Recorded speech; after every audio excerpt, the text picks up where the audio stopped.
In this video, I'm going to talk to you guys about 10 harsh money truths that you need to know about. However, at the same time, no one wants to hear about it. So let's go and jump straight into the video. Number one, your income reflects your value to the marketplace. If you're underpaid, the market doesn't think you're worth more yet. Complaining won't fix it. Upgrading your skills will. In order to be valuable to the marketplace, you have to understand what the market even wants in the first place. A lot of times you see people that are like, oh man, when I grow up, I'm going to start creating jewelry. And it's like, does the marketplace even want that? Like, you have to be someone that has value. I know that sounds so mean, quote unquote, but the truth is the truth. You have to have some sort of demand.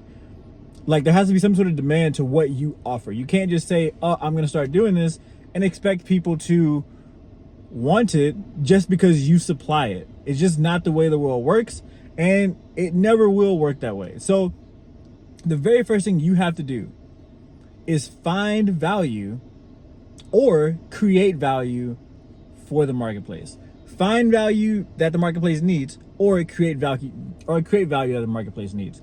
Number two, saving won't make you rich. You can't save your way to wealth. Inflation eats savings. Investments grow wealth. You can't save your way.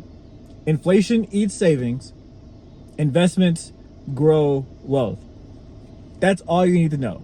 You will not save your way to wealth. No matter how much money you put in your savings account, unless you're putting tens of thousands of dollars a month into your savings, or I mean, you'd have to do that for years on years on years. If you're talking about, even, some people are like, yeah, we'll just put $500 in our savings account, and yeah, we'll have, $6,000. Like, it's just, it won't happen unless you're talking about 45 years from now, which you're 65 at that point. What's even the purpose? So you're not going to save your way to wealth.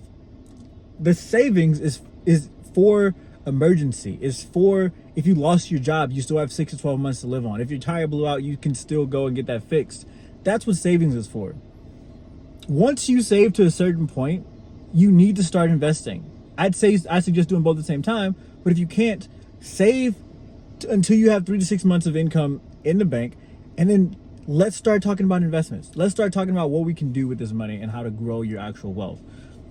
Number three, most people stay broke because of ego. You buy things to look rich instead of doing the boring things that actually build wealth. No one cares how you look. It literally does not matter. It's a subconscious thing that you're trying to do to get approval from other people that you don't even like or know. Right? Harsh truth. Number four, time is more expensive than money. You can lose money and earn it back, waste years, and you never get them back. There's nothing you can do about it. I had a recent death in my family, and one of the biggest things that suck is that, okay, no matter how much money I would have spent on, a toy, for lack of better words, in guy world, it doesn't replace the time that I should have spent with a family member. You know what I mean? So go and enjoy your time while you have it. Money will always fluctuate. It'll always come and go. Number five, debt can make or break you. Bad debt keeps you poor forever. Smart debt makes you wealthy faster. Most people never learn the difference. A lot of people think that debt itself is bad. Debt is not bad. You got to learn the difference between good debt and bad debt, liabilities and assets, before we can even get into really the debt talk. Because there's some people who are watching this video, they automatically hear debt, they're like, oh no, I hate debt. And it's like, no, debt can be a good thing if you use it in a good way, just like money, right? Number six, nobody's coming to rescue you. Nobody, no boss, no government, no mentor is responsible for your financial future or success. It's 100% on you. And I think once you get past that part, you can really start to grow. A lot of people are still waiting on someone to save them. There's a lot of people are still waiting on, I don't even know at this point. They're just waiting for something to happen that will change their life. And the thing that changes their life is themselves. The only way to change your life is to change yourself. Number 7, your habits matter more than your income. Why? Because your habits are the only thing that will actually save you, right? A $200,000 earner who spends recklessly is poorer than a $60,000 earner who invests consistently.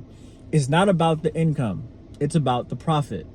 If you look at your business and if you look at your life and you look at your finances and you treat it like a business and not just money that's coming in and going out, you'll see and you'll think about your finances different. If I had a business that was doing $1 million a year, but they were spending $980,000 a year, it's like, great that you're doing $1 million, but like, how can we like decrease some of these expenses, right?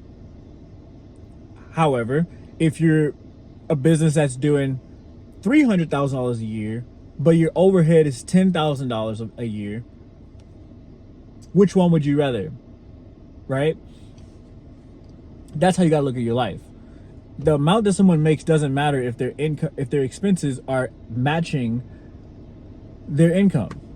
They still don't have the life that they actually want. They're just living paycheck to paycheck at a high level. You want to get out of that as fast as you can. You do that by having income, having expenses, and making that gap as big as humanly possible, right? Number 9, most people aren't broke because of lack of money.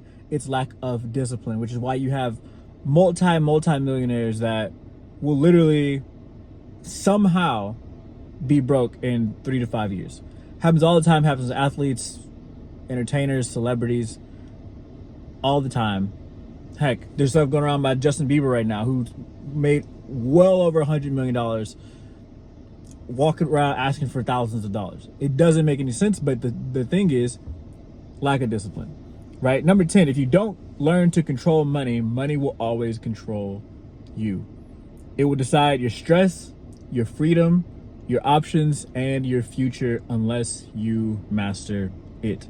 And the only way you master it is by mastering your discipline. And the only way you master your discipline is by understanding that wealth is boring, right? The only way you understand that wealth is boring is by mastering your habits, because your habits is the only thing that matters out of all of this. You master your habits, the discipline will come, the wealth will come, etc., right? The only way you master your habits is by realizing that no one's coming to save you. And the only way to take control of that is understand that there's good debt, there's bad debt. I'm literally just going backwards with these. There's good debt and there's bad debt. Time is more expensive than money, for sure. And understanding that money comes and goes, and you can use your money for assets, or you can use it for liabilities. You are in control of your financial future if you give yourself control of your financial future. It's no one else's fault. It's just yours, right? And so, at the end of the day, these are 10 harsh truths that no one wants to hear, but everybody needs to. Hit the like button. Comment which one of those below hit you the hardest. And subscribe to the channel if you haven't already. Catch you guys on the next one. Peace.